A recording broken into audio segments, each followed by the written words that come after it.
This is Titan Talk.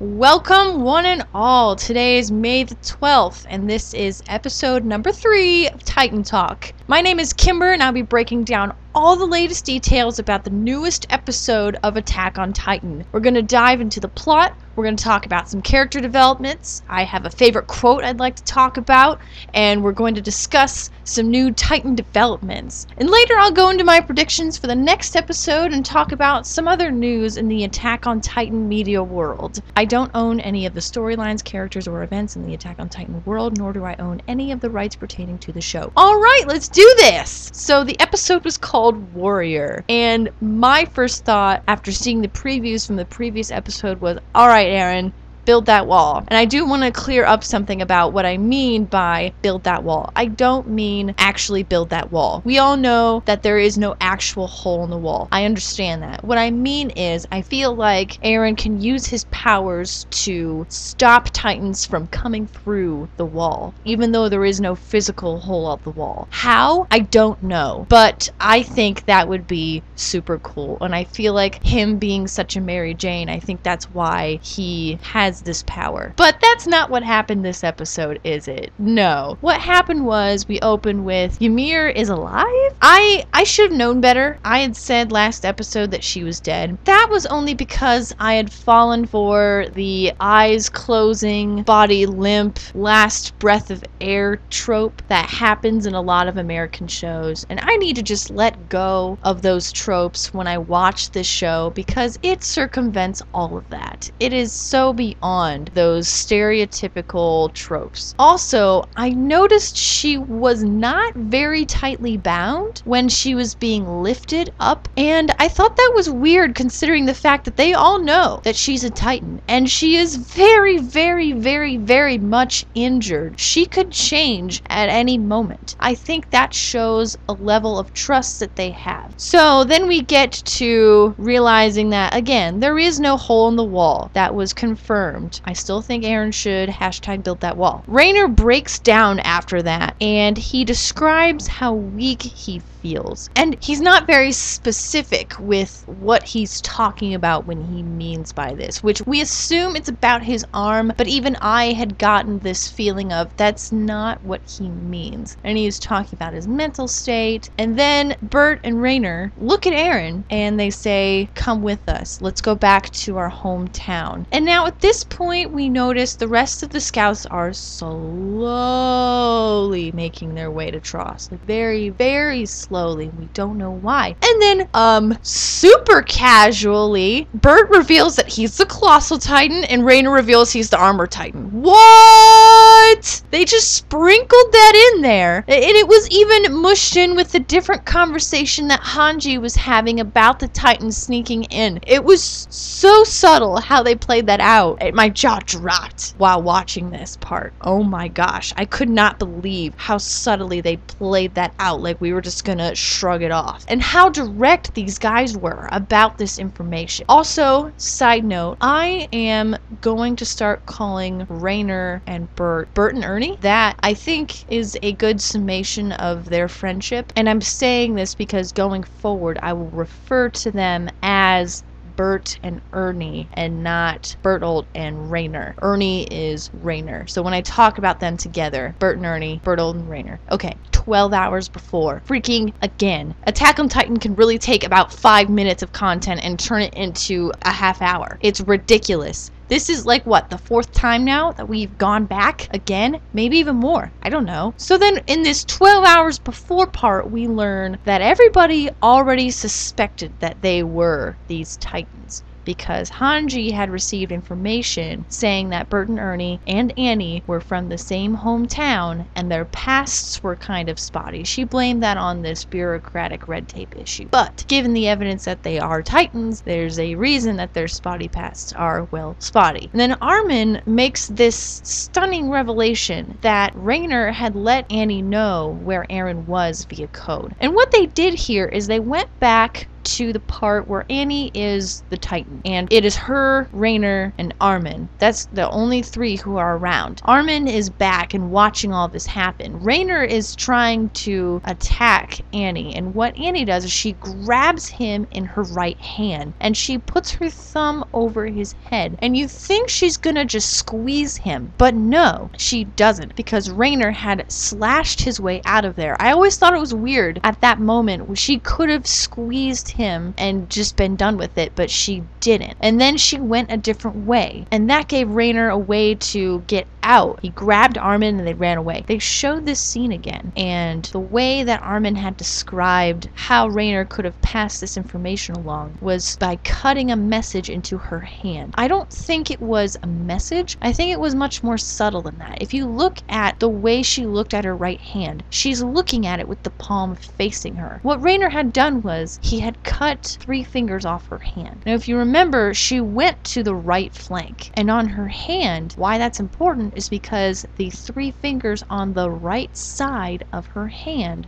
were cut off. I think that was how Reiner had passed that message along, was by cutting off the 3 fingers on the right side of her hand. They may have had a plan to have her look at the palm of her hand to gather that information. And then right after Reiner had cut those fingers off, she left. And I think that's how that message was passed along. I had wondered about that when I had first watched that scene, because it seemed so convenient that Annie would let him go. So there's a little tidbit there about that. But anyway, then we snap back to the present. So we have Bert and Ernie talking to Eren about going to their hometown, and Eren's like, no, you guys are you're just crazy. He's in denial about this information because it's such a huge piece of information that they just kind of threw out there so casually. Then they try and convince him to come back, and still no. Still, what did you think I was gonna say, huh? Yeah, let's all be friends. No. So then Bert and Ernie decide right then and there to change into their Titan forms. Mikasa steps in like a boss, and she almost stops them. Almost. She was so close. She cut the front of their throats, and she was gonna kill them. But no, it didn't stop them. So now those two are up in their Titan form. One of them grabs Ymir. She's still passed out in her little cot, and another one grabs Eren, and they have these super sad flashbacks right here. All these positive memories Eren has of Bert and Ernie in his life. And then they cut out of those memories, and he goes, "You damn traitors!" And then he turns into a Titan, and that's the end of the episode. To be continued. Always to be continued. Cliffhangers all over the place. Let's unpack all of that. Okay, I first want to start with the episode slide. I think there are 2 ways you can look at this slide. What the slide was talking about lifts. The slide said on it, lifts are used to carry objects and materials over the walls. They are easily transported and assembled and are built in such a way to facilitate emergency and tactical deployment. Their weight is minimized for this purpose. Again, there are 2 ways to look at this. There's a direct way and an indirect way. Direct way, this technology was used to lift Ymir and the others to the top of the wall. Very straightforward. However, I think this show is going to want us to dig more deeply into that. There's a reason that they showed us a slide for these lifts, and the way that they had explained what these lifts are. You notice that they picked some very interesting words. They say they are assembled and built in such a way to facilitate emergency and tactical deployment. Their weight is minimized, meaning these things can be built up and torn down very easily. This slide was also shown to us right after Hange was talking about how else the Titans could have gotten inside the wall. She had mentioned they may have dug underneath the wall, and that hole may be hard to find, and that wouldn't have left any damage on the wall. But right after that, the slide about the lifts came on.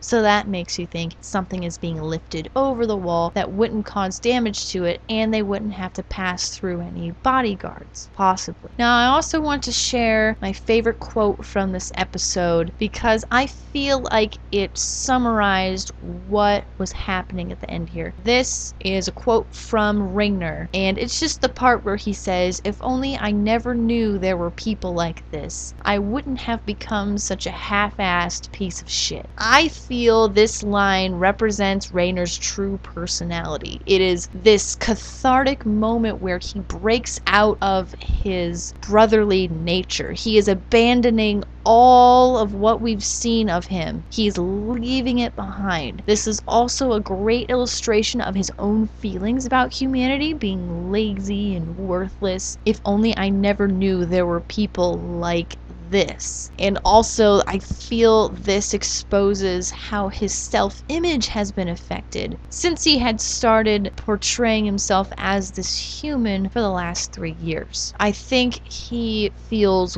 weak in his human form. I think he feels worthless in his human form. And I think him spending all of that time being a human convinced him that humans weren't really all they're cracked up to be. And so he'd rather be a Titan because Titans have all of this power and they can do a lot more things than humans can. And they're basically indestructible unless you go for the Achilles nape. And I think that quote just kind of tied all of what he was saying together, especially the passion he had there. And his face is just wide-eyed and he looks defeated. It looks like there is some kind of relief here because he's not having to pretend to be this human anymore. I thought that line was a great summation of all of that. I also want to point out a thematic element that I really enjoyed this episode. It was the weather. The way it was building at the beginning of the episode, it gave me this feeling of alarm. It gave me this feeling that there is something hidden here. And especially that it was kind of dark at the beginning and then it started building with the wind and the rain and the clouds, all of that coming together. There was even a turning point where the wind became so strong that it broke a flagpole.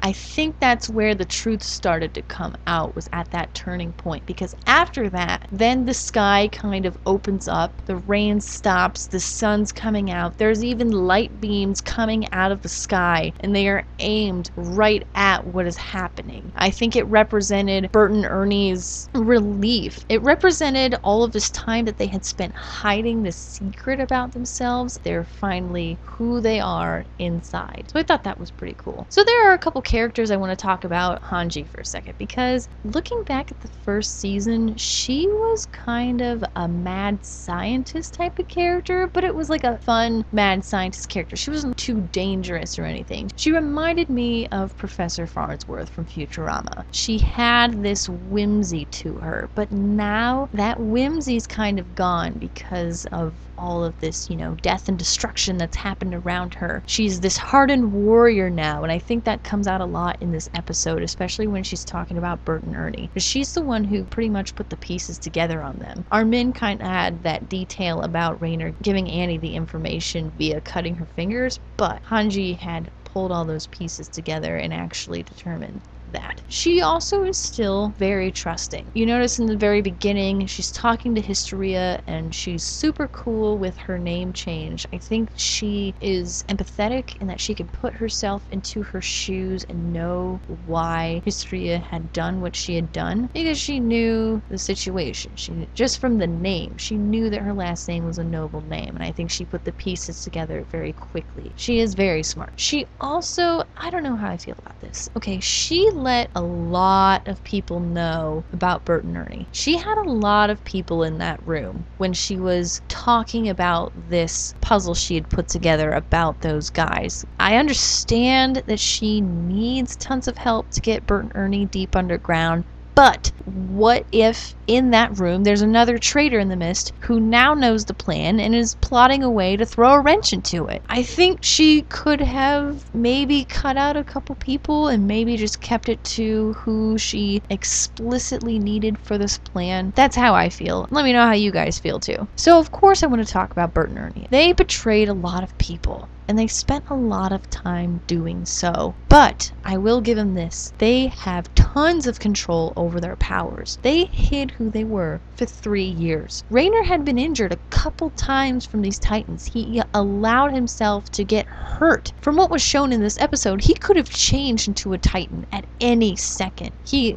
just pulls his arm out of the sling and just goes into Titan form. And Bert too, he wasn't even injured, but he was just like, yep, we're changing, and he was able to change right then and there. I also wanted to say that their personalities did a 180 in this episode. And it's not just because they were Titans. The way Reiner was talking after he had revealed that he was a Titan, he sounded a lot like Ymir and Annie. When you're watching season 1, you just think, okay, there are some people who aren't happy-go-lucky all the time. We get it. It's a world where there are these huge monsters eating people. But watching this, Reiner's personality was strikingly similar to these other 2 people who had been revealed to be Titans. I mean, I get that Bert is just kind of quiet. Reiner surprised me, definitely. I had this image of him being so forthcoming and so honest with everybody, and just like Eren, I didn't think he was gonna do this either. And speaking of Eren, Eren's still kind of a Mary Jane to me, so I feel like he's gonna win this battle. I feel so bad for him though. And I hope you guys know what I mean by Mary Jane. You may have heard of Mary Sue. And Mary Sue is someone who's exceptionally talented without trying. Everything goes their way. They get what they want. Yeah, they work hard at it, but at the end of the day, they're gonna be fine. Just like Ash Ketchum in Pokemon. He's gotta catch them all,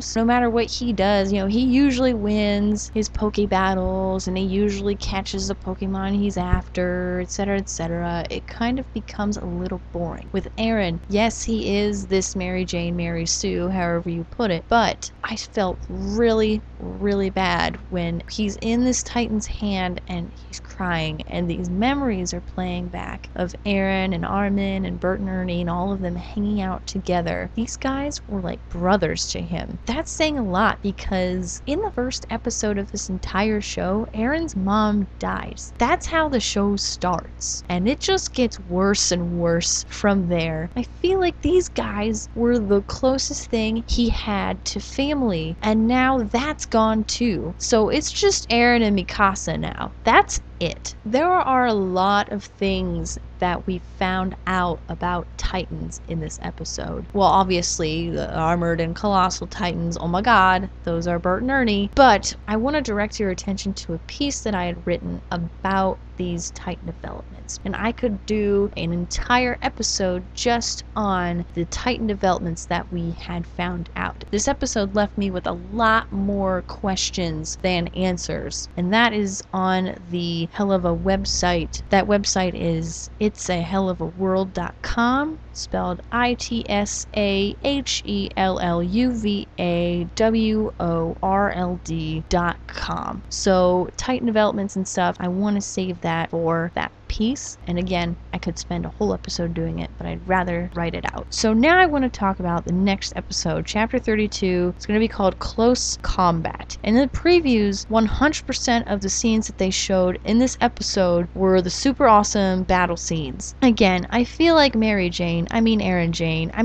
Sue, Eren is going to win. The whole crew is there, all the scouts, they're totally 100% behind him. They're going to protect him at all costs. They need him. They need to do research and know how someone just has these Titan powers. And I really, really, really, really hope they don't do that 12 hours ago stuff they keep doing right when the battle scene happens, because I am tired of that. I mean, I get why they do it, but it's just so often now, and they did not do this nearly as much in the first season. It's like, just tell me the story in order. As for news outside the episode, there was an announcement from one of the voice actors of Attack on Titan. I hope I'm saying this right. Yoshimasa Hosoya. He voices Reiner on the show. The actor announced a sudden hiatus from voice acting recently at the recommendation of a doctor, citing ongoing ongoing health concerns regarding overuse of his throat. He said through his personal website that he expects to return to work by the end of the year, but that could mean up to 8 months without the original voice of Reiner. And now that we had all of these reveals about his character, we're hoping that season 2 had already been recorded in entirety before this announcement. We're hoping, I'm hoping at least, that he makes a full steady recovery and he comes back and is able to voice Reiner once again. So that's the news outside the episode. My name is Kimber. For a hell of a large selection of content, visit itsahellovaworld.com or follow them on their social media channels. Like I said, a piece about the Titan developments that we've seen will be on there, written by me as well. You can also follow me personally on my Twitter. My Twitter handle is KimberBobimber. It's KimberBobimber. And that has been episode 3 of Titan Talk. Thanks for listening and attack on.